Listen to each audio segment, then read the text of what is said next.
to This Is Not About Your Body, where we talk about all the real shit body image issues are actually about because they're never just about the way you look. I'm your host, Jessie Nealand, and today I have with me Brena Jean, who is a self-identified fat, Black, queer engineer who was diagnosed with stage 4 lipedema at 38 years old. She is now a storyteller, speaker, and lipedema advocate who creates content that teaches, inspires, and gives a spotlight to underrepresented folks. And I've been following and loving Brena's content on Instagram for a long time, so I'm really excited to finally have her on here. Welcome, Brena. Thank you. Thank you. Thank you. I'm so happy to be here. Okay, so I'm going to just start because we're going to be referencing lipedema here quite a bit in the beginning part of this conversation. And I'd love to get, for anyone who's not familiar with this condition, a little bit of insight into what that is and what that means. I think I want to start with saying what it's not because it Great. gets confused quite a bit. If you have lipedema and you've gone to your doctor about it, you have definitely experienced lipedema being confused with lymphedema. Mm, They are not the same. They can be related, but they are mm, not the same. They are very different. Lots of people think that they don't have lipedema because their doctors have told them you don't have lymphedema. huh. They're mixing up the two. So lipedema, Lipedema, is a connective tissue disorder that breaks the lymphatic system, causing limbs to grow fairly large due to leaky lymph coming out of the lymphatic system. So lymph is the fluid that flows throughout the lymphatic system, right? It's supposed to be absorbed into that system and, Mm. fit throughout the body. But a broken lymphatic system by connective tissue disorder means that the housing for lymph is shabby. Hmm. And so it can be leaky, and that fluid can congeal to some extent and become hardened. And it looks nothing like fat, is what surgeons have said when they remove it. Huh. It looks more like scar tissue. And the scar tissue can collect into the limbs primarily. And in the later stages, it can spread into other places like the stomach, the breast, the back, the flanks, the buttocks. Essentially, it can be pretty much anywhere, even at the bottom of your face. I haven't heard of a lot of people having it in their head, but certainly in the face, Mm. I've been told. So about 30% of the people who have lipedema have it in both their legs and their arms primarily. And then in the later stages, it can again go out into other places. The late stage, stage 4, which is what I have, can cause lymphedema secondarily. And that's how Mm. the two are related. So stage 4, they say, is lipolymphedema, and that is the presence of lipedema, that scarified tissue Mhm. that causes that widespread inflammation and tenderness, plus lymphedema, which is a blockage in the lymphatic system that causes swelling. Okay, thank you. A That lot of was words. very thorough. And I also just want to point out, you just taught me this a few minutes ago when we were chatting, that you said 1 in 9 Yeah. people who are assigned female at birth have lipedema, which is very high for something that I think has such low representation. Right. So lipedema is not a rare disorder. It's not a rare disease. It is rarely diagnosed, and that's the difference. Mm, It's a very common disorder that mostly impacts folks assigned female at birth, but I know of people who are assigned male at birth who have this as huh. well. Yeah. I follow a couple of influencers, or at least one that has it, and he exists.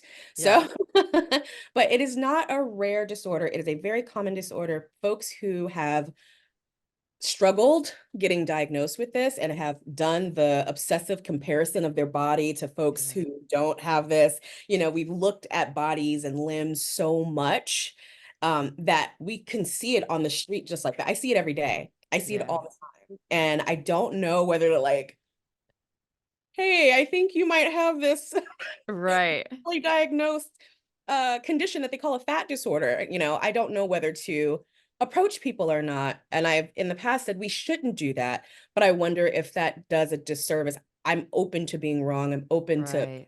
all the time about this because I don't know what I'm doing, but I see it all the time. So your eyes are now trained to notice the signs. And I think what's really important is that to an untrained eye, it will often just, actually, even maybe to some eyes that really should be trained in the medical system, it will often just read as what? Obesity, Like obesity. what they call obesity, Just large, bigness equals fatness. You're just fat. yeah. But what we I don't want to overlook is thin people can have lipedema too. My mother was Right. 45 pounds, which may not be thin to some folks. She was 5'5", but to me, she was thin. Okay. Yeah. She was small. She was a normal size person, or whatever you Right. want to call that. But she had lipedema and she was never diagnosed in her lifetime, but she had all the symptoms. And I didn't realize it until after she passed away and I got diagnosed. I said, oh my gosh, the pain, the swelling, Right. her upset. My mother worked out. She ran track. She worked out all the time, and that body weight never came down. Um, Mhm. yeah, and we didn't have the same body. My mother had a more acceptable body in the Black community, at least. She had a very small waist, and she had Mhm. very wide hips and thick thighs and a bottom. Which is, she was very confident in her body. She thought she was hot stuff, and she was. The community let her know. Yeah. So in no way would she had ever thought, I have a fat disorder, I have a connective tissue disorder. Ah, She would right, have never right. thought that. And there are lots of people that we see, honey, there are video vixens that makes I'm like, oh, they call that two body syndrome when the top of the body is really, really small, and then the bottom half of the body is much larger. Mm. You often see it in people who've had weight loss surgery, where all of their weight will come down off the top of their bodies, but their legs will remain large. They're not, I think the part that I missed saying when I was defining this is lipedema is resistant to diet and exercise. Right, right, Cannot burn it off.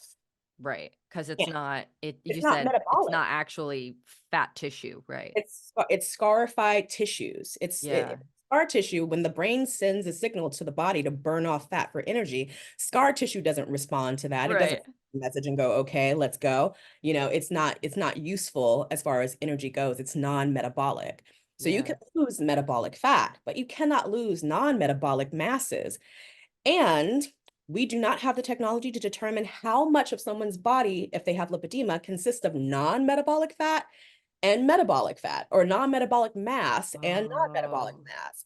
So when you look at someone, you can't go, oh, you have lipedema, but you at least could lose a good 100 or so pounds of we that's can't tell. interesting to not be able to know. I assume until maybe, like, you're in there with a scalpel, there's no No, because yeah. a major part of the shame and stigma that I have seen when I've worked with clients in this space is that in part because it's so underrepresented, misunderstood, and misdiagnosed, is that they just feel like failures. They'll be dieting or exercising or whatever and not losing the weight and just feel really like they're doing something wrong, feel really ashamed when they get the diagnosis. That can sometimes actually be really liberating to be like, "Oh, it's because it's not metabolic, like, bad tissue." It When it I was totally changes diagnosed, it. I screamed and cried and ran. You just thought that something traumatic had happened. It was because all of the mind fuckery. Right. And I'm a person who is an opportunistic anorexic. I've experienced, I was a avid spit chewer. It's, just chewing, spitting, and not swallowing Yeah, food. okay. I struggle with eating disorders. Trigger warning, maybe.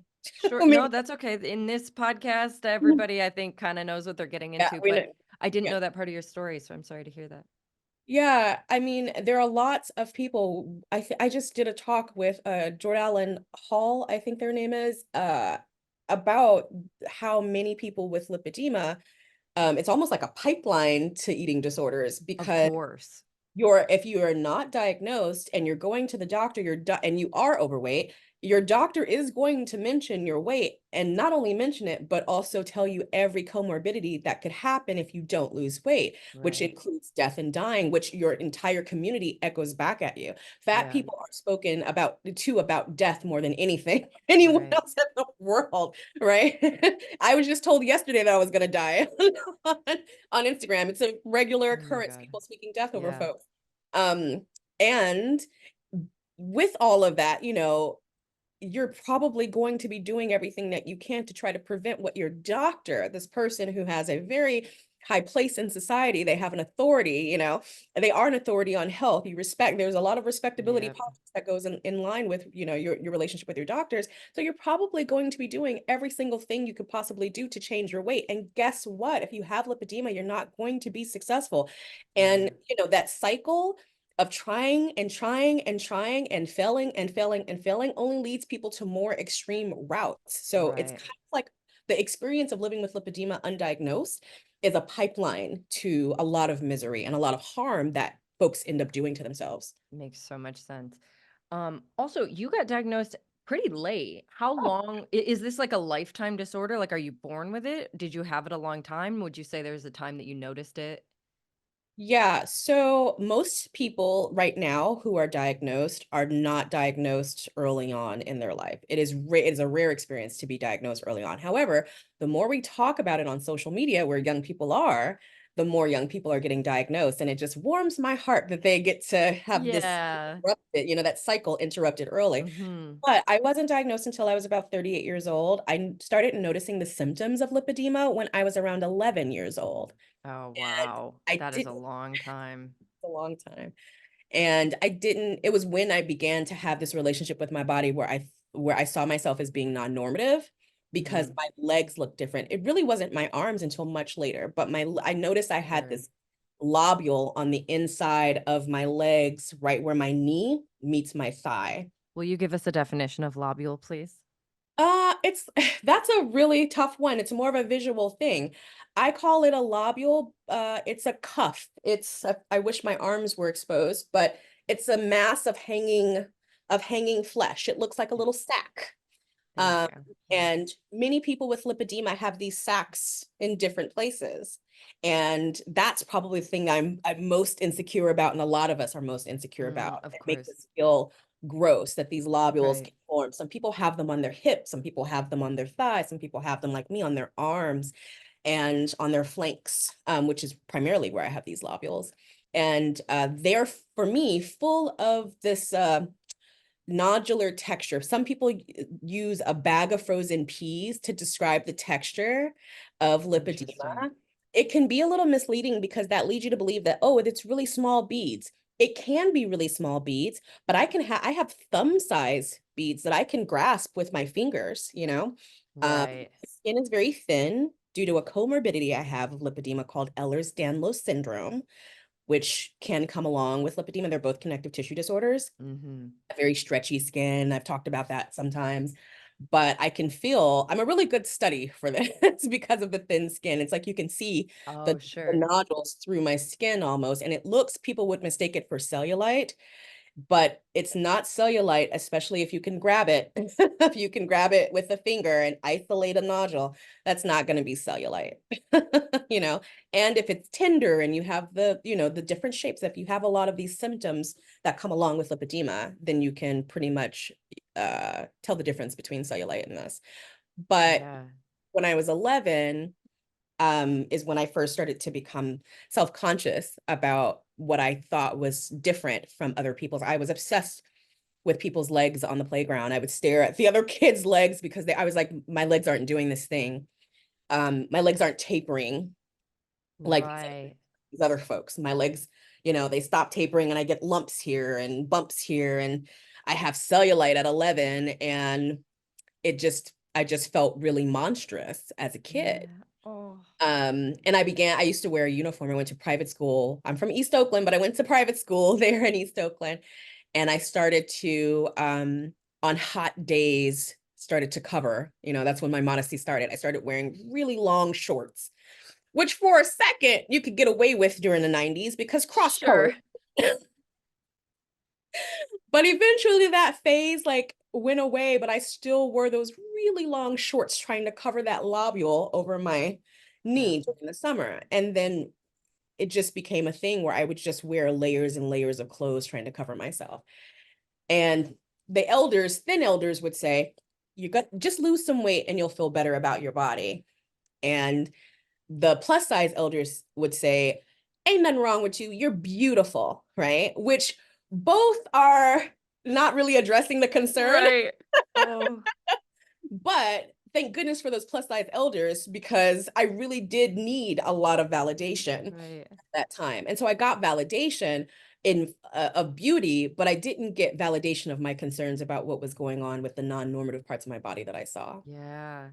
So I want to point out that, like, I mean, really anything that feels non-normative is going to be, scrutinized, marginalized. It's going to cause all kinds of issues in terms of how people perceive you or you perceive yourself.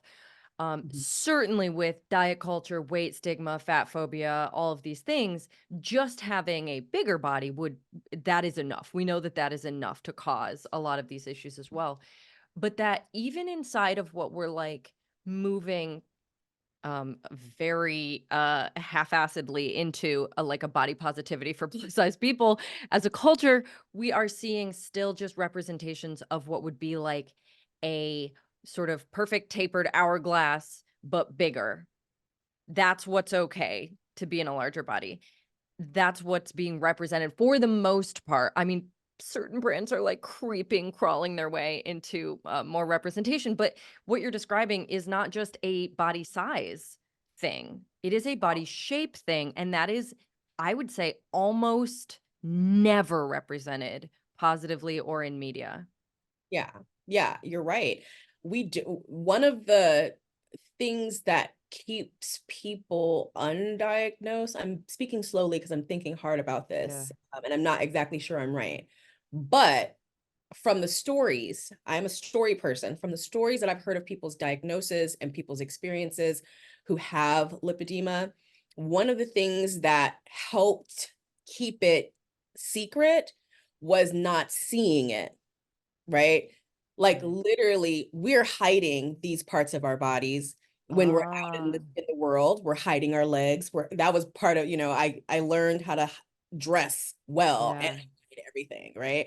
Uh, and we're not seeing it represented in media much, you know? Right. Um, not seeing these bodies enough means that we don't I notice that people don't see the difference in fat bodies. They just assume every fat body is shaped the same way. Right. And I'm like, no, fat people are shaped incredibly different. Yeah. Look at us. You know, some people are top heavy, some people are bottom heavy, some people are hourglass, some with a flat stomach, and some Yeah. people have these big bellies, some people have big penises that hang down to their knees, but we don't want to look at them. Yeah. People don't want to look at them. And so if you don't want to see something, you don't even learn the differences between all the bodies, right? Right. And so I realized also that I needed to see bodies like mine when I was 11. And back then, you didn't see anyone that looked anything like me Yeah. anywhere, you know, I anywhere at I don't know. I mean, I occasionally see like, influencers that I follow with diverse shapes and sizes of bodies occasionally get little brand deals and I celebrate. But like I still in the mainstream, I don't think we yeah. are.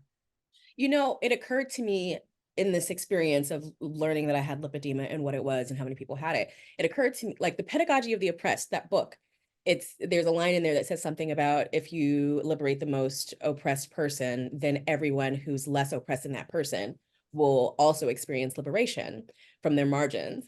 And I thought that the most oppressed person was obviously going to be a Black, trans, disabled person, maybe non-binary, right? Who appeared trans, who Mhm. appeared to be in transition and then it occurred to me when I realized that there are people hiding from visibility who are so non-normative that they hide from visibility that I have to add that into the intersection of most oppressed person. And so I'm consciously walking around now going, there are people that you do not see. Right. There are people that you will not see. There are people existing that are hiding from visibility. Yeah. It's kind of interesting to think that like in order to hide from a very particular kind of visibility, that the disguise is basically fatness, which is another marginalized identity.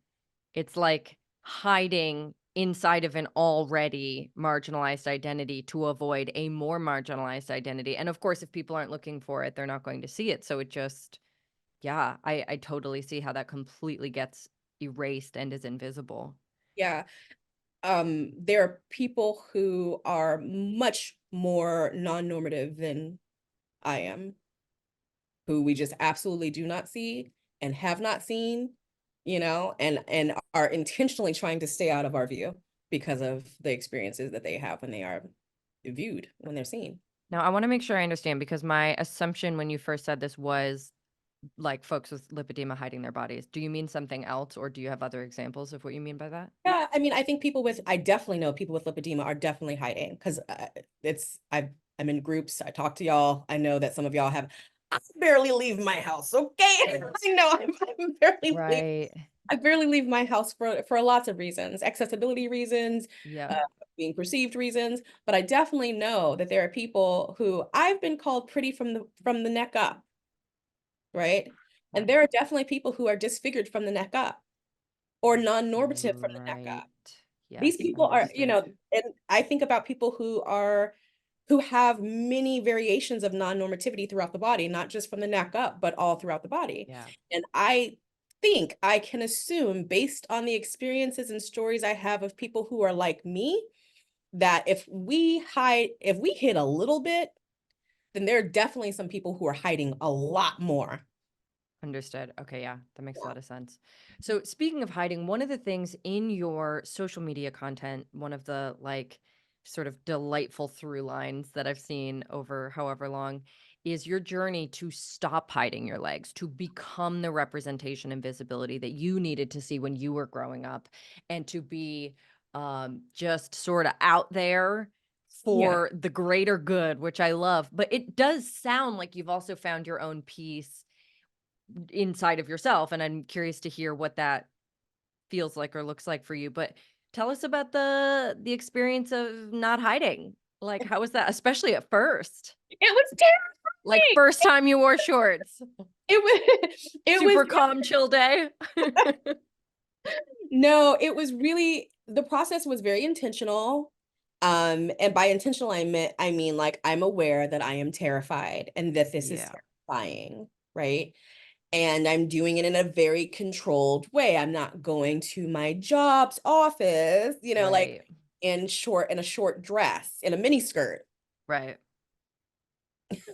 which I still don't know if I can do. I was like, "Would you do that now?" I still don't know if I could do it myself. I think they would be like, yeah, all for it, but be like, um, but I started to schedule. I started to take photos of myself, and parts of my body. I started to look at up close, which I really hadn't done. I hadn't had a full length mirror in my own apartment my entire life up until right after I was diagnosed. Mm, And now I have, a full length mirror that I look in quite regularly. Um, I also, I wasn't looking at myself until after diagnosis because I was looking at my legs like you're supposed to look away. Why don't you look this way? yeah, yeah. Right?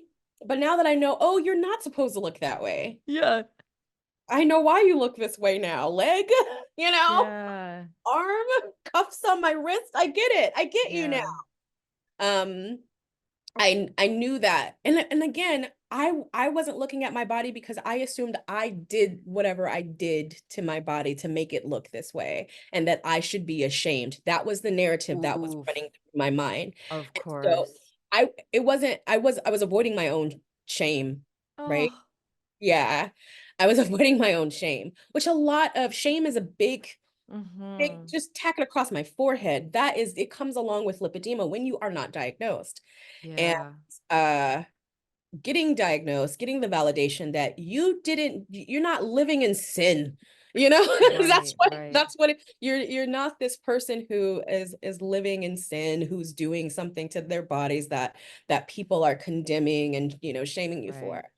And so that's when I began to look at my body when I realized that I didn't do anything and was constantly doing something wrong.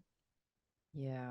And once that got out of the way, I could see my body, and I started to experiment with, can I go out into the world with parts of my body exposed that I previously felt like responsible for the shame that people projected onto me? Can I can I Ooh. can I support myself through Yeah, experiencing other people experiencing me? And some days it was, yeah, some days it was like, hell no, you know? totally. Um, and I began to be very conscious of the 11-year-old Brena who needed to see me so fucking bad, Yeah, man. yeah. Who needed to eradicate, because that's when the shame started. I was 11 years old when I was taught to be not just shameful of my appearance, but shameful of what I was doing to make myself look this way, right? Yeah, can you even imagine if just like multiple women in your community wore shorts and that's just how their legs looked at 11? I And it was know. just like, yeah, that's like a thing sometimes. It's like, yeah, yeah, that's a thing sometimes, right? Um, I can't imagine actually how my life would be, like, ugh, totally different. How Right. my mind would be totally different. Um, How but old were you, by the way? So this was like right after diagnosis that you started oh yeah, I was fear 39. facing? Okay. And there's something about turning about to be 40. There's something about the about to be 40 that's just like, Yeah. As a woman, you're like just about to get out, like you're not allowed to wear shorts anymore anyway. If you're any other identity, the all these rules shorts are about, supposed to be done, and here you are being like, so no. yeah, about shorts. About shorts, about dresses, Oh, about I love it. showing my legs above the knee, you know. It was it was interesting because I didn't hide, like when I was young, I got a tattoo on my arm, and my arms were big. And I didn't really hide I hid my arms every now and then, but I was like, I got a tattoo, I'm badass. You know, like Love it. look at Yeah. my tattoo. And I thought it was, and I saw how people would react to my arm tattoos. And they were like, they would speak beautifully about my arms, and I really like that. I really, and I thought, I was like, I'm gonna get tattoos everywhere. Be careful with tattoos if you have lipedema, because if you know, if you have Oh, lymphedema and you do not know it, you can cause an infection, you can become sepsis, oh sepsis can kill you. no. That is the high risk of having lipedema and lipolymphedema, is that sepsis is a very real thing because our Understood. lymphatic systems are not working to manage infections very well. You can't Just want even to put that out. decorate if that's what I you want to know. do. I was Oh. told by Dr. Eicher, she was like, no more tattoos. And I was like, no. But I'm glad I got my quarter sleeve. It's not a real Yeah. sleeve, but people would look at my arms and they would ask me about my tattoo and not my arms. And I'd be like, oh, you know. And I realized I showed my arms a lot more than my legs. I never showed my thighs. I was so afraid. Oh, I was so afraid of somebody to see my Mm. thighs. I was terrified. We used to go swimming all the time. And when I was a kid, I went swimming all the time. Ask me how I went swimming. How did you go swimming? In a full outfit. I Oh swear my I'm in an God. entire outfit, a shirt and shorts with a swimsuit under. Why was I even wearing a swimsuit under it? I was in it was in shorts that went down to right under my knees Oh every wow. single I swim every single day. I love swimming. That's another thing. Swimming is very comforting to folks with lipedema. That's a whole nother thing. No, that makes a lot of sense. Yeah. Yeah. What do you wear now if you go swimming now? Oh, I wear a two-piece. Yeah. I love that. I do. And sometimes I leave my house in the two-piece and just, you know, leave, I drive in my car with a swimsuit, Oh you my know, God. and people go through whatever they need to go through to, you know, Oh my experience. God. Okay, so that's a really major piece of the journey that I hear and I think is important basically no matter what kind of fear facing a person has to do in terms of basically wanting to become the representation and or overcome their own shame for whatever it was that they learned they should feel shame about. Fear facing, it's a huge thing. It's a huge part of the work that I do with my clients. And sometimes I'll call it death work because it literally your nervous system responds. Like if I were to go out in a tank top or shorts or whatever, like my whole community would abandon me and I would end up dead. Um, and Yeah. I think it's so important not to minimize that, like, because people say, "Oh, I don't know why I'm so scared. It's just a piece of clothing," and I'm like, "I do." Yeah. You Evolutionary science does. yeah, good reasons to be terrified. But one of the things that happens is as you shift accountability, like the two things feed into each other. The more you do something scary, the less scary it becomes. You kind of trust yourself to like handle the consequences. The other thing is you start to realize there's a difference between the shame people are projecting onto you and your actual agreement to hold that shame, right? So at a certain point, you can see other people spiraling. They could be having a meltdown about your body, and you're not involved in the drama because you have decided not to hold that drama and the shame and the anxiety and whatever it might be, right? Like, Can I interrupt you right there? please do, yes. Yeah. So this is, and I feel like we're going to get into the body neutrality piece that Yeah. we've been talking about because of that. Because it's not that I've decided. It's not that I've Okay. decided. Um, I've been given a reason. I've been given an explanation. I've been given a truth. I understand where their ignorance comes from. They don't know anything about lipedema. Mhm. And they've been indoctrinated into the dangers of being fat. They have an ideology Right, right. that hasn't been undone. I understand. I empathize with where Yeah. their fear and hatred come from. Also, a lot of these people that spiral are spiraling because they've had traumatic experiences losing fat people that they love in their lives. And they've lost those fat people Mm. for reasons that are very unclear. They believe they've lost them because Uh-huh. of the ideologies that they've been indoctrinated into holding up, but they've actually lost them because of the inadequacies of the healthcare system into caring for fat people. Yeah. No, they had, and then fat people have such little power that when we tell them that, they don't believe it. The ideology is bigger than the truth. Yeah. That's the mechanism that allows me to not internalize the shame that they're projecting, is my Wow. empathy for their loss, their grief, their experience, and their indoctrination. Oh, okay, so that's really beautiful. And to my listeners, I want to demonstrate that we now have two paths you can take to overcome shame. You can choose my path, which I'm realizing right in this very moment is a sort of disconnect from empathy at times, where I'm like, ooh, I want to like fuck somebody up a little bit. If they're going to try and project shame on me for something, I'm like, ooh, go for it. Yeah, definitely coming from a different place. I think when I use the word decide, that probably aligns a little bit more with some of the experiences I've had, some of my client experiences of basically choosing not to, like, let's say it were slut shaming or something like that. It's like I have decided that that no longer holds a moral significance for me. And if it does for you, like, I'm happy to fuck your life up a little bit by just existing. So that is my tack. Yours is gorgeous in its compassion, empathy, and like truly kindness and sensitivity. And I can totally see how that would end up taking you where you need to go as well. But it requires the truth, you know? Yeah. I think my way requires the truth, and that's very difficult. It's very difficult for people to look at us in the complexities and nuances of how we really exist in a hierarchical society, right? Where Yeah. where we have intersections, multiple Mhm. of them, and they shape and change our life from each other, right? Yeah. We live inside of our biases.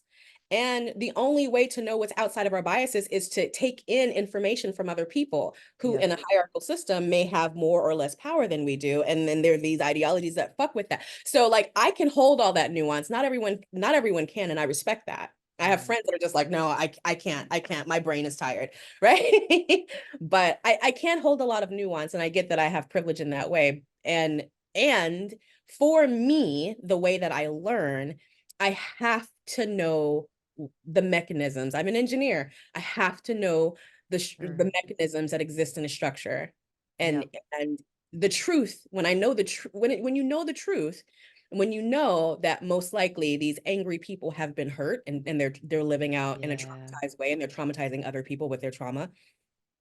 Okay, I don't have to be Yeah. traumatized. I don't have to. I don't have to. I know the truth and I can sit with it. It's so true. And it's interesting you say that because I actually feel like there are some aspects that I connect to that much more easily and readily. And interestingly, they're probably like I have so much body privilege And I think it's probably the ways that push me the furthest outside of that bubble that is actually where I can connect to the most nuance and empathy. For example, like transphobia, because I'm non-binary and trans, and like that to me, you'd sort of think maybe that'd be the place I'd have the least empathy, like fuck everybody, but I'm actually like, I get it. In part because it took me nearly 4 decades to even name it, because I had that too, right? Like I have so much empathy for that confusion, for that disgust, for all that stuff, because I'm like, I was up in that same mindset until Yes. like, yesterday. So yeah, that's interesting to hear. Yeah. And I think there's a part of me that's like, I get it. I hated the fuck out of my existence. Right. I was so confused about me. I was so confused about me. The 11-year-old was confused. The 20-year-old was confused. I stayed confused for Right. years about me. And because of that confusion, hated existing in this world. And it wasn't until the confusion got ironed out that I Yep. was, oh my gosh, I can make sense of things now. I My body makes sense. Yes, that makes My so much sense. my body makes sense. I can see how I'm stunning now, right? Like I can Yes. see how I stun people.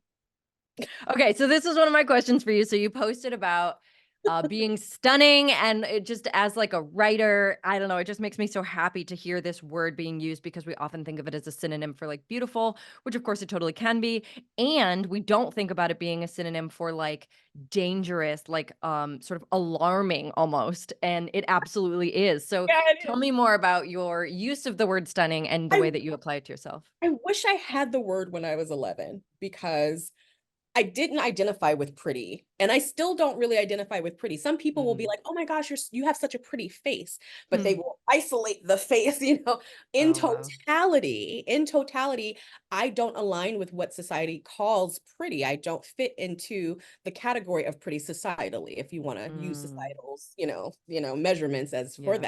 that, but I don't. My experience in the world is not a pretty one. I don't have a pretty experience in the world. That's just the truth. But I do have a stunning one, right? Mm. Because I do have a pretty face and I have an alarming body, and together they confuse and stun and intrigue and repulse. And, and people experience me in such dramatic ways. And I'm glad, like I needed that when I was a teenager, because Yeah. people, adults, they try. Uh-huh. They try Uh-huh. to work through their shit and go, well, you have such a pretty face. That's what they tell you. That's how they want to digest you. Oh Avoid everything man. else. But I think if someone were to tell me that I had been stunning my whole life, it would have made so much sense to my experience. Right. Right? Because you think as a kid, as a teenager, and even as an adult sometimes, you think if you're not pretty, you're not anything as a person assigned female at birth. Right. Yeah. And we are given several categories. You can be cute. Cute is an option, sort of like an infantile or like a nubile pretty. You can be Right. sexy or hot, which is like, sort of the other side of the virginal horror spectrum of pretty. And beautiful is pretty neutral. Pretty is kind of neutral. We Yeah. don't have a lot of options outside of Yeah. childish, sexed up, or just sort of like neutral, conventionally attractive. We don't have Yeah. many other words. Yeah. And to be honest, the word came after I'd had a wonderful relationship with a very sexy queer, who I didn't really, I'm sure many fat people have had this sort of reckoning, I guess, with people who are interested in them. Mm, Why the hell are you attracted to me? What are you attracted to? And it comes off as so yeah. insecure, but I really want to understand how you see me, because again, I interact with Right. so many responses to me, and none of them are willing to love me, right? Mm, Why are you here? And right. then which is really, this is a whole nother conversation. It was also the first time that I'd ever been engaged in anything remotely like polyamory. But and it's the only time, but in seeing them be attracted to other people, I was like, oh, you like people who shock people. You are Oh, what a unique insight. you are, Like, yeah, to yeah. be able to see them being attracted to other people and to be at peace with it Uh-huh. when all of the other shit is out of the way, Yeah. you're like, you could really like take in an experience that someone else is having. I was like, oh, you are I have something in common with the other people that you're attracted to. And I was like, what's the word? What's the word? It's stunning. I love that. You are attracted to stunning people. And then I was like, I'm stunning. Yes. I stun people. I'm a big fat black bald woman with a pretty face and a Yes. non-normative body. Yes, it's like traffic stopping. That's like the perfect, yes. Yeah. And I really it made so much sense out of all my experiences. I used to hate having to like be outside because people instantly look at me and I'm like, I don't want to be perceived. Can I just go to the store? Can Right, I just right. walk down the street? People are honking at me. People are telling me, stop eating, Oh yelling my at God. me on the street, quite literally. People are taking out their phones and holding it up and recording me while I'm outside. I'm like a spectacle, you know? Yeah. And I knew that the moment I made social media, that people, those same people on the streets would be attracted to me and be without any Yeah. regard for my Right. humanity because it's over through a machine. And I sort of knew that I had a high chance of going viral because I'm viral out in the world. Oh my gosh, I'm right. viral in real life because I'm stunning Yeah. and I So stun. it's interesting the spectacle thing you just said. I'm reading the book Sexed Up right now by Julia Serrano. I don't know if you read it. It's just it's so delicious and blowing my mind and I'm loving it so much. She's amazing. Um, but she talks about like how there are people who our brains identify as marked or unmarked, meaning they read as normal or they read as notable. And when our brains, because of all the biases it does to like, the brain functions a bit lazy, right? It's like it filters out anything that's not notable. So you'll just kind of ignore stuff that doesn't conveniently fit in with whatever it's expecting. And then when you have someone who's marked, for example, a person mid transition, they're Uh, marked because you're like, oh, I don't know what category you go in. And so people stare, right? And their brains are going like, which one is it? yeah. And likewise, all marginalized identities are marked. And she says that essentially there is this thing that happens in the world where people view you when you're marked as sort of a public spectacle. And that's why they feel so entitled. Like their brains are just more interested. That part they can't necessarily help. It's just the marked thing.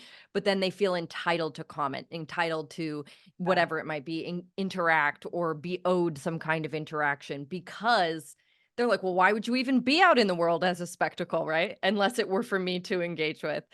Um, and Yeah. she talks a lot about trans folks, but all of the marginalized identities are in there, and I can totally see why. Yeah. Yeah. Interesting. I have always been well, at least since I've been, a preteen, I want to say I've always been a spectacle. Even as a pretty little girl, I was a pretty little girl. Huh. I was a pretty little girl. Um, and that was, well, that's a whole nother conversation. I don't know if I should veer off into that, but Your I've call. always realized that a lot of eyes are on me for one reason or the other. And I think my parents were very aware of that. My parents are Black folks from the South who moved to California, and that's where I was originally from. Hmm. And they were very hyper aware of my parents were woke in the traditional sense, pre the white Yeah, yeah, co-opting yeah. of the woke word, right? They were woke for survival purposes. They were born Sure. in the 40s in the South, Mississippi and Arkansas. Okay. So they were very hyper aware of my intersections before I was like my first friend was a very light-skinned Mm. Black girl with blonde hair. Okay, she was a Black girl with blonde hair.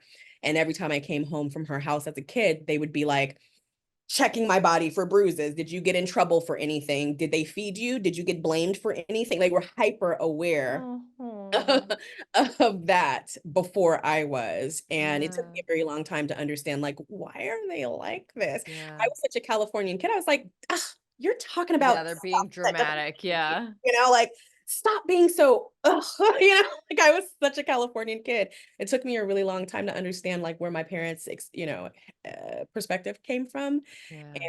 And to also understand that I had been a type of spectacle too. I only grew up to be more of a spectacle over time because my body. Sure. So for you then, Yeah. choosing to go out in the world and almost like embrace the spectacle. I have to imagine, and part of this is social media, part of this is just the world, like being the representation, being the visual representation that you wanted growing up, all of that. Mm. Do you feel safe or do you do it despite not feeling safe? That's a very good question. No, I do Oh no. not. Of No, I absolutely am. course. I Yeah, mean, no, I think it would be dangerous to assume my safety. I think it would be like a danger to my to my health to assume my safety. And then also I wanted to go back to the word embrace because I do not embrace being a spectacle. I mm, understand why I am a spectacle. fair. I Totally. am very bad at just embracing and accepting, and that I'm horrible at it, right? I really do need to understand the mechanisms that make me the thing. Yeah. And I'm like, oh, okay, cool, I got it, right? So I don't embrace that I'm a spectacle. I understand how I am a spectacle. And And thank you for giving that clarification because I do think it's different. And I think it's a bit harmful to presume that it's embracing a little bit of like toxic positivity language there. So I appreciate the clarification. yeah, I never really aligned it with toxic positivity. I just know that for me, I people look at me and I'm like, I get it. I know. I got it. How- So this it's actually still brings me to, annoying. I bet, yeah, and stressful, I'm sure. It can be sometimes when people like you said they think they have access to you because as that book described you fall into this particular Yep, category that they're consuming you with, and so they think that they can approach you and impede on your autonomy. yep, And I think that's the part that is most harmful, is how much carte blanche do you think that you have over my autonomy. totally. She also gave an example, like just to sort of highlight the point of what it meant to be marked and viewed as like the spectacle, was celebrity.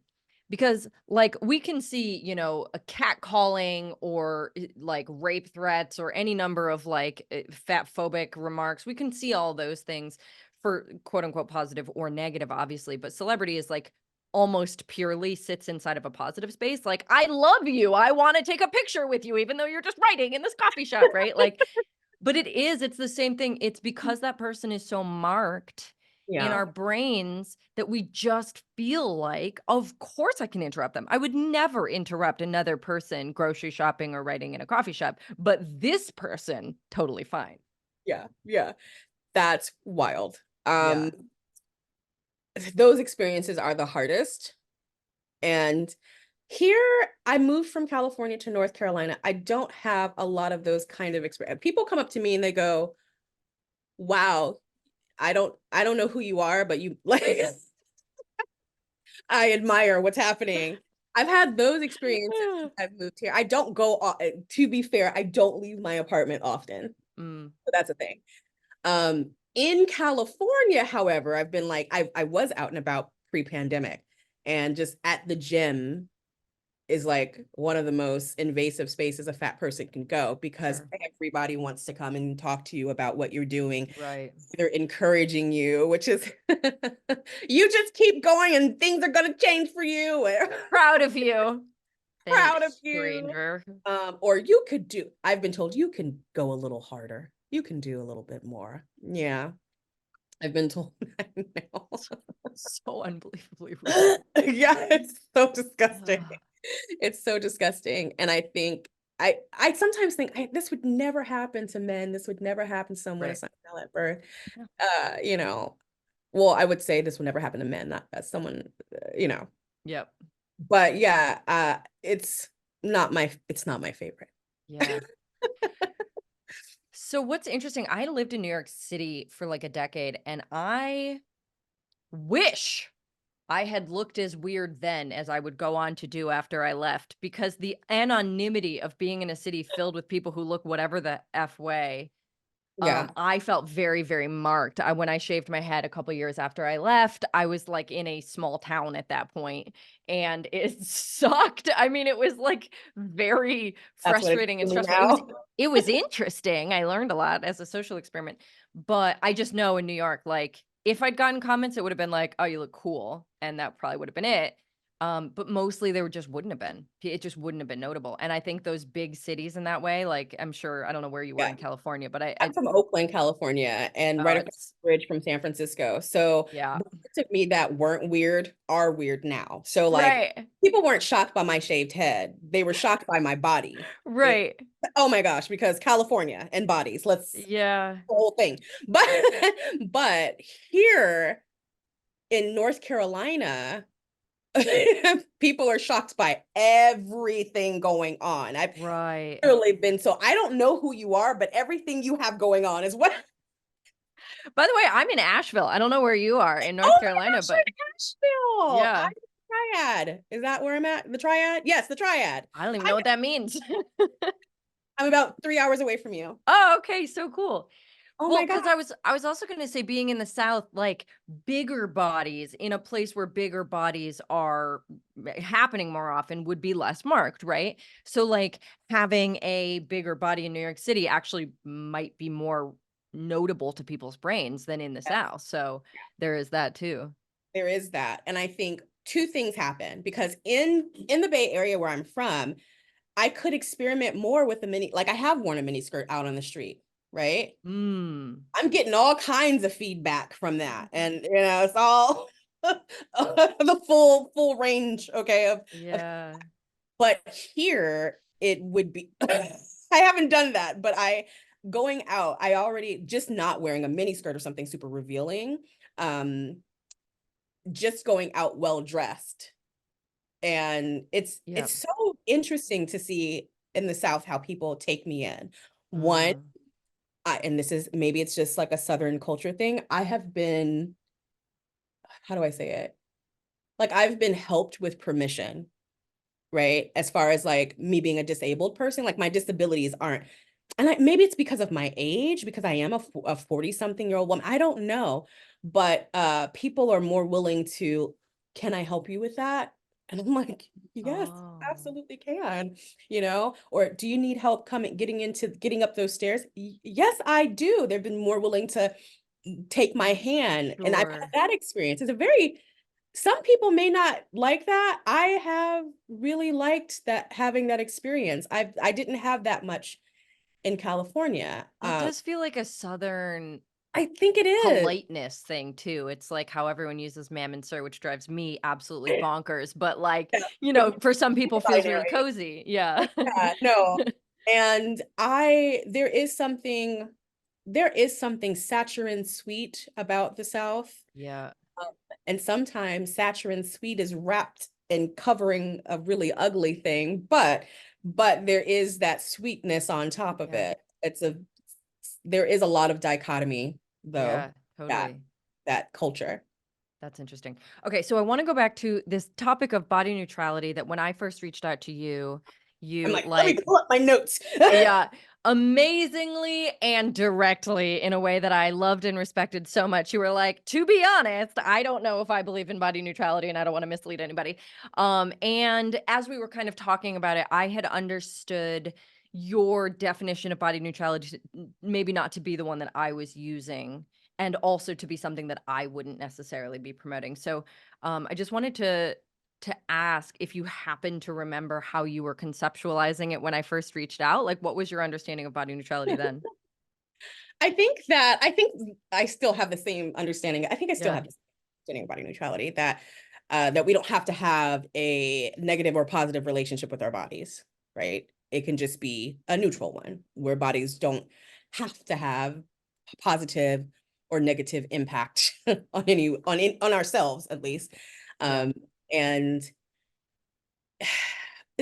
I was thinking about this leading up to this talk. Yeah. I've been taking notes because I'm like, again, I am willing to be wrong. Yeah. And I'm not a philosopher or I think people think I'm an activist. I don't identify as an activist. Right. Sure. So Yeah. I'm not, Advocate versus yeah, activist. That's advocate, different. yeah. Yeah. And I am thinking these things through. So I'm absolutely, and I need people to make space for me to be wrong Yeah. about things, or at least to misunderstand things, right? And to be like, well, this is my understanding of Mm-hmm. it. So I've been thinking about this quite a bit. And it's not that I don't think bodies are neutral. Um, and it's not that I don't want them to be. I would love for them to be neutral, but that is not our experience. We do not live in a world where bodies are neutral. As a matter of fact, similar to that book, in marketing, they will tell you that one of the most easily and quickly recognized uh, images that you could use is of a human being, because Yeah. we quickly categorize Yeah. Our people. brains We like don't it. have neutral relationships with other human beings. Yeah. You're just not that thing. And I don't believe that I am a person that can walk around unaffected by other people. And in that sense, if people aren't having a neutral relationship with me, to combat that and to have a neutral relationship with myself, it would be exhaustive. It Yeah. would be exhaustive, and it kind of would be a bit delusional. And not to say that Mm. delusions are something wrong that you shouldn't entertain. I love a good delusion, right?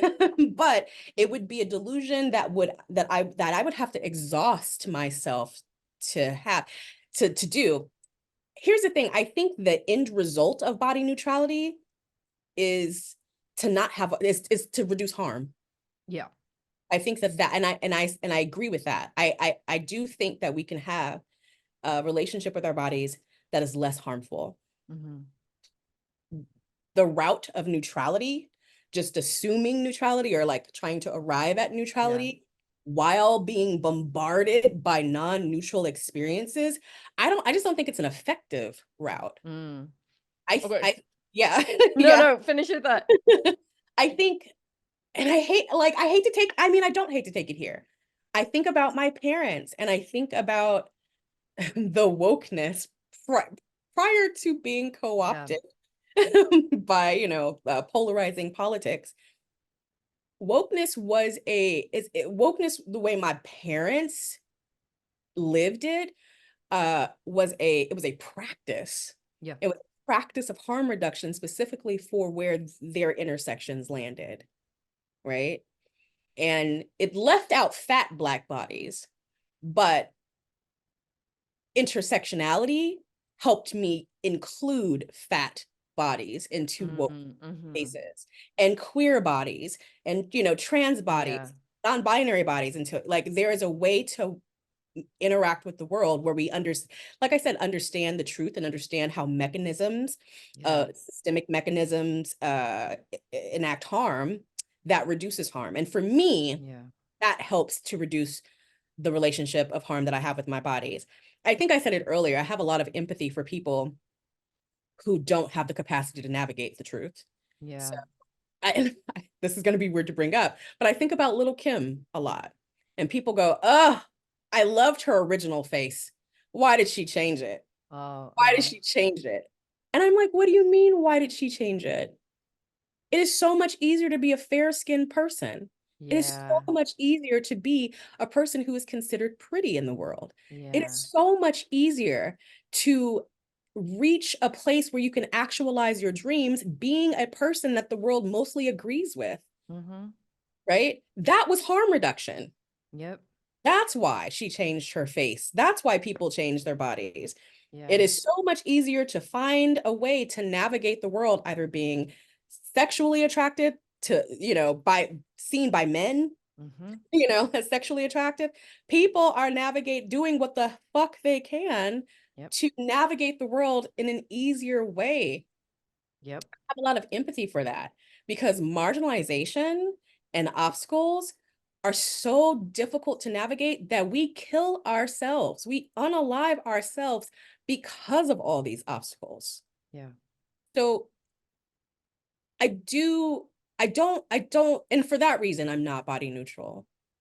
I think that your face is We like, just agree on so much, and I want to clarify, but no, okay, I yeah, want you to yeah, keep go going. ahead. Okay.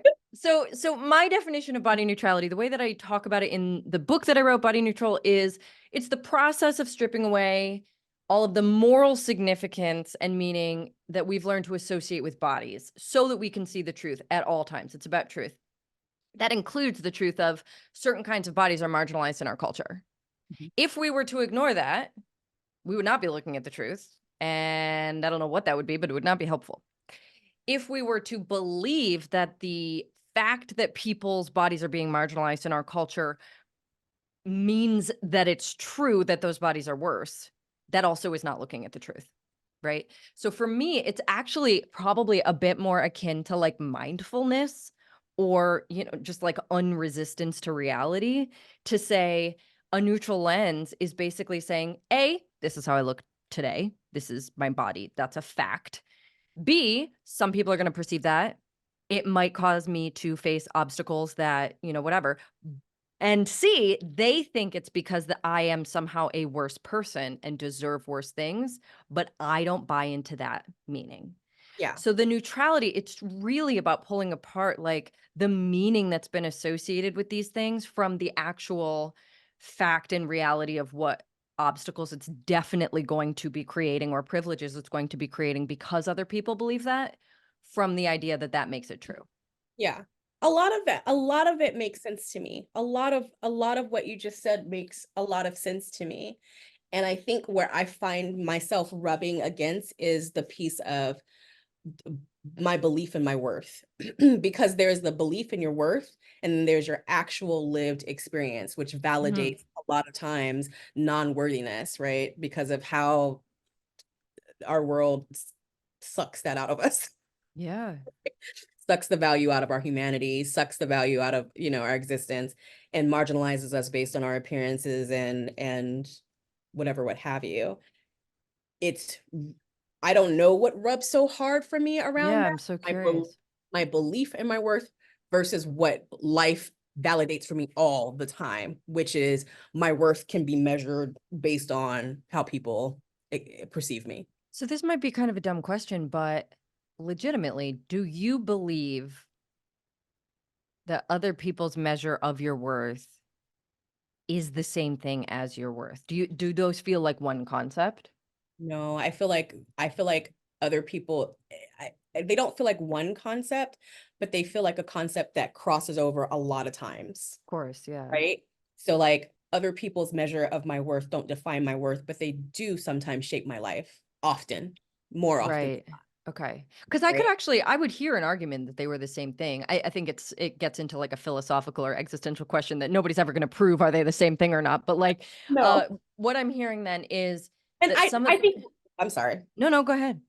ADHD makes me want to just jump out. Please. ADHD. Um, oh shit. Oh, here's the thing. I think the part of me that's rubbing together as we talk this out, because I never really talked this stuff out, is does it matter? It doesn't Yeah. matter if they're the same thing, if it's my life experience, Right. right? If I just want to change my life experience, does it matter? Yeah. So one thing I will say about that is one of the main benefits to separating them in my mind is that it allows you to change where you hold accountable, where Mm, accountability lives as you move through the world. For example, if you move through the world going, people bully me because I'm fat, which makes sense because I'm making them do that with my fat body. You're holding yourself or your body accountable for other people's abusive behavior. mm, If you are in this neutral lens, you're able to see other people's biases, which are based on falsehoods, are mm. causing them to be abusive to me. It is not me deserving or asking for it. Yeah. It's fundamentally not going to change how much abuse you get ever. It doesn't change anything about your lived experience. But there is a pretty big difference internally as you move through the world with one versus the other. So my hope for a lot of people who are able to apply this is it's about basically letting go of the shame, self-blame, and holding yourself accountable for other people being, whether they're invested in some kind of discriminatory hierarchy or bias, or they're just being individualistic assholes to you. Like either way, that you do not hold that and go, that was my fault. I think this has caused me to have a life that is in two pieces. Mm, Like I said earlier, that I have a lot of empathy for mm-hmm. often for the bullied because I understand how systems fucked them up too, right? Sure. And we keep re-traumatizing Yeah. everyone. But when I spend time alone, I'm good with me because I know the truth. Yes. And when I spend time with other people who may not be able to hold conscious of the truth, I have empathy for them, but the experience is wearing. The experience is it sucks capacity. Costly. Yeah. Right. And so I feel like I experience my life in these two worlds. Me by myself, Yep. who's no longer taking, like, as you said, the accountability for Yep. shame and all of this stuff that I previously internalized prior to knowing how Mm-hmm. this, how my world was really composed. Yeah. And now manage harm by controlling the amount of time I spend with people who don't know these things. Yeah. Right. And so I think because my world is separate, like, yes, a lot of my internal stuff has healed, but my relationship with other people hasn't healed. I just understand where they're coming from. And I still seek to change the experiences I have with other people. I think the danger of that, the part that is sort of like, okay, how does this really measure as harm reduction if you were to change your appearance to have better relationships or less Right. harmful relationships with the world is people how we see each other and what we measure how we measure each other's value fluxes all the time, so you can't keep changing yourself to accommodate the world, right? Right. And I think that's probably where neutrality probably picks up the most speed for me, is Mm-hmm. like, how do I relate to people who hate me? Mm-hmm. Right? How do I relate to people who speak death over me? Even though I know where that comes from, um, and I understand why it's there, and I understand that it's not the truth about my life and that we're all going to die, Yeah. and that because we're all going to die, you should probably be trying to spend as much sweet time with me as possible as I with you, right? Yeah. And if we really believe that I was going to die in a rapid space, that you would take this time to get as much Yeah. gold out of the situation as possible, right? Right.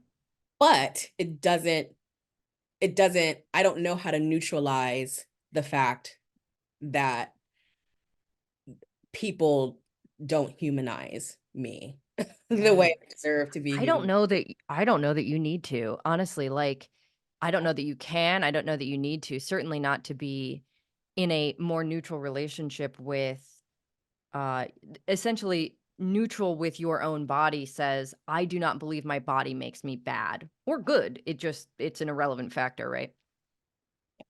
However, I don't know that there is a way to hold those things neutrally in the way that people often will imagine, which is to not have feelings about it. Like you can you might have your feelings less hurt if you don't believe somebody's insult, if you're just like, "Oh, that's factually inaccurate."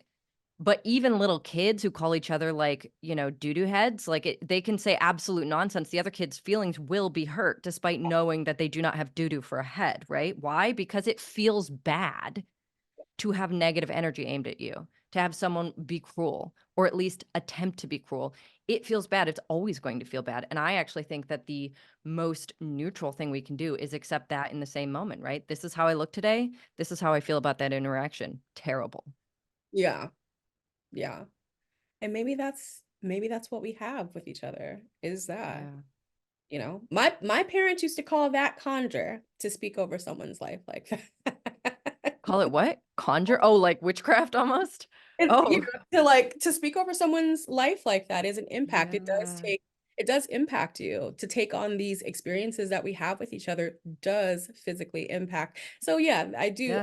I do hold that to be, truth in some ways, that I want to Yeah. minimize that harm, Yeah. but and I don't know, maybe neutrality is the way. I don't know. Yeah. I Maybe mean, and I maybe it's something cheesy like love combating it maybe, but I will say, I think that I work with all bodies. I believe that body neutrality, the way that I understand it, and with the inclusion of all of it, thoughts, feelings, preferences, behaviors, all being morally neutral and welcome, that it does apply to everybody. But I also want to like fully acknowledge that I have an absolute shit ton of privilege, and I am speaking to someone who has a lot less, and I am not ever going to tell you how to move through the world. I mean, nobody really, but like in this particular dynamic, I think that's especially important to be like, I'm here learning from you. I wanted you on my podcast so my audience can learn from you, because this is an experience that is not going to often be represented, and Yeah. mine is. Yeah. And I do have that question. I do have that question, like how neutral can multi-marginalized people be about their experience? So in my coaching practice, what I always say is it's very possible to be neutral in the way that I've defined it, which is to say you are basically no longer holding it to be true that they are correct about you. That Yeah. is possible for anyone and everyone, I believe. Yeah. And if you are in a multi-marginalized body, it may not materially improve your life in any notable way. Yeah. I think I that's I think I I think it can agree. be liberating, Yeah. but it might not materially and I've even worked with people, unfortunately, who I think once they started to take away the sort of fantasy of like, they were like, okay, like they're just wrong. It's not that I need to change myself, which means I'm going to stop trying or whatever, whatever their journey might take them to. There is actually sometimes like getting hit with the reality that they've been hiding from by blaming themselves Yeah. for a lifetime, and that can actually be so painful that they're like, "To be honest, I'd rather it was my body's fault. Like, this sucks." Looking around and going, "Oh, so it's not my fault, but everybody hates me? Yeah. How is that better than it was my fault?" Yeah. And I'm like, "Fair point. I Yeah. don't know. I don't know that it is." And I think another part of my neutrality stance is the deep gangsterous respect I have for strippers and sex workers who have absolutely utilized the non-neutrality of their bodies, especially Black Mm, strippers and Black sex workers who are not light-skinned, who are not yeah, racially ambiguous, to navigate structural racism in the world and totally. like economic, disenfranchisement in the world. They have absolutely used their body as a tool for Yep. navigating obstacles that would have harmed them. And Yeah. I have a deep teach me. Yeah. And as do I, but it's funny because I guess I think of that as like the neutral, that like that is neutral, right? Because they looked around and went, well, if it's gonna make me money, then let's play it up, right? Or like if this is like if there's a niche for this marked part of me, Yeah. or if getting surgery or procedures or any number of things is going to benefit me because that's what other people are responding to, that is just seeing the truth and making good business strategies, right? Like, to Yeah. me, that's neutral. Is it?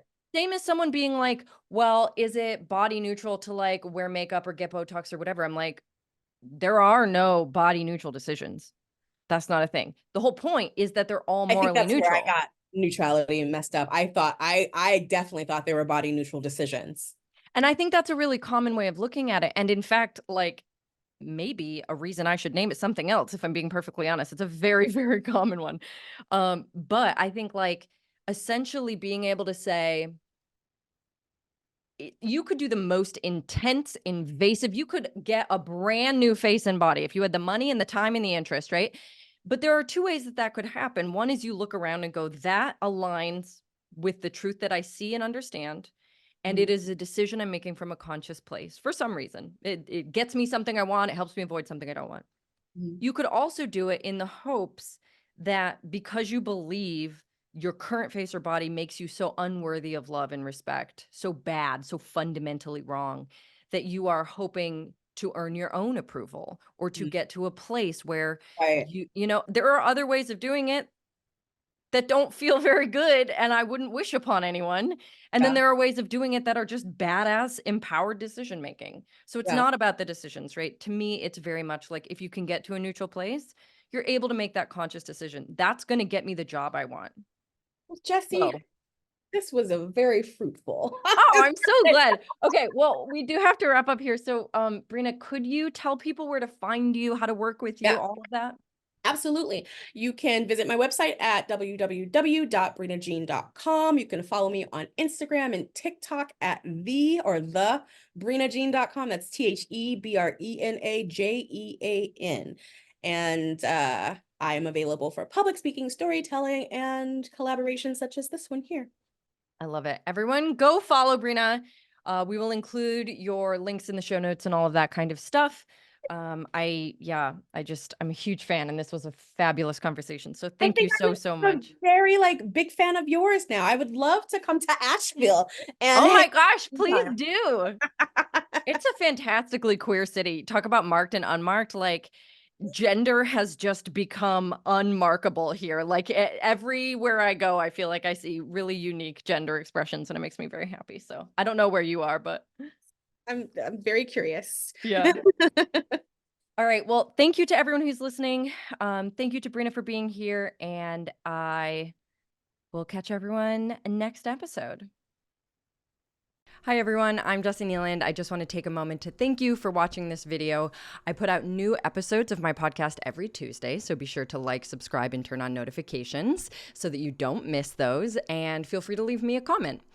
If you are looking for more information about body neutrality or you want to work with me, you can always find me at my website, jessienealand.com, or you can purchase my book, Body Neutral, A Revolutionary Guide to Overcoming Body Image Issues, wherever you buy books, ebooks, or audiobooks. We can also connect on Instagram or TikTok. My handle is Jessie Nealand. And I make this podcast for free and without any sponsors or ads. So if you want to support my show, you can use the Patreon link in the show notes, and know that your support is always very much appreciated. Lastly, thank you to my brother, Jason Nealand, for creating the music that plays at the beginning of the show. And thank you for listening, learning, and moving toward personal and collective body liberation.